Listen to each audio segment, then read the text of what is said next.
আবারও আন্দোলনে নেমেছেন রোহিঙ্গা ক্যাম্পে লার্নিং সেন্টার থেকে চাকরি হারানো শিক্ষকরা। আজ সকাল থেকে বিকেল পর্যন্ত ৯ ঘন্টা কক্সবাজার টেকনাফ আঞ্চলিক সড়ক অবরোধ ও বিক্ষোভ করেন তারা। এতে সৃষ্ট ৫ কিলোমিটার দীর্ঘ যানজটে আটকা পড়ে হাজার হাজার যানবাহন চরম ভোগান্তিতে পড়েন যাত্রী ও সাধারণ মানুষ।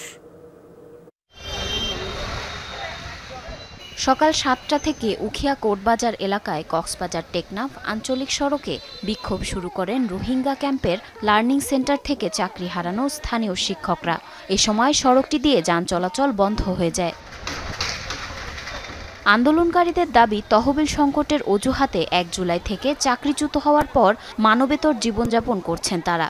লার্নিং সেন্টার পুনরায় চালু এবং চাকরি পুনর্বহালের আশ্বাস পূরণ না হওয়ায় আবার আন্দোলনে নেমেছেন বলে জানান তারা।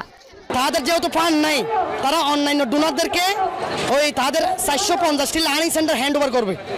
এখন হ্যান্ড ওভারের সাথে আমাদেরকেও হ্যান্ড ওভার করার কথা ছিল। ৩ মাস আগে হঠাৎ করে আমাদেরকে ১ ঘন্টা আগে ফোন করে রাখছে, মিটিং করবে বলে এসে আমাদেরকে একটা ডিসকন্টিনিউ লেটার ধরে দিয়েছে। আমাদের মাটি আমরা তাদেরকে দিয়েছি কাটি, হ্যাঁ আমরা কাটি দিয়েছি বলে কি আমাদের এই ব্যর্থতা করতে হবে?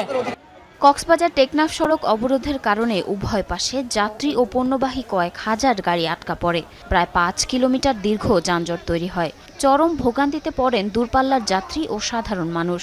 উপায়ন্তর না দেখে অনেকে হেঁটে গন্তব্যে রওনা দেন। কোনো আন্দোলন হলে আস্থার উপরে, আমরা ড্রাইভারেরা কোথায় যাব বলেন? এটা আস্থা আটকে দেখেন, হাজার হাজার গাড়ি, হাজার হাজার লোক আমরা কষ্ট করতেছি, যেতে পারতেছি না। অনেক লম্বা সিরিয়াল হয়ে গেছে, মরিচে চলে গেছে, অনেক মানুষ ভোগান্তি। ঘটনাস্থলে গিয়ে সতর্ক অবস্থান নেয় আইন শৃঙ্খলা রক্ষাকারী বাহিনী। আন্দোলনকারীদের দাবি নিয়ে সংশ্লিষ্ট কর্তৃপক্ষের সাথে বসে আলোচনার আশ্বাস দেন। ৯ ঘন্টা পর বিকাল ৪টায় অবরোধ প্রত্যাহারের পর যান চলাচল শুরু হয়। 150 টিচারদের ব্যাপারে একটা এনজিও দায়িত্ব নিয়েছে, বাকিদেরটাও অ্যাপ্লিকেশন করা আছে এবং সেটাও স্টেপ বাই স্টেপ অ্যাকসেপ্টেড হয়ে যাবে।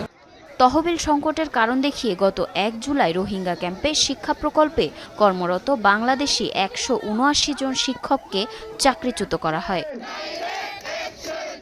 জারিন অর্নি, যমুনা নিউজ।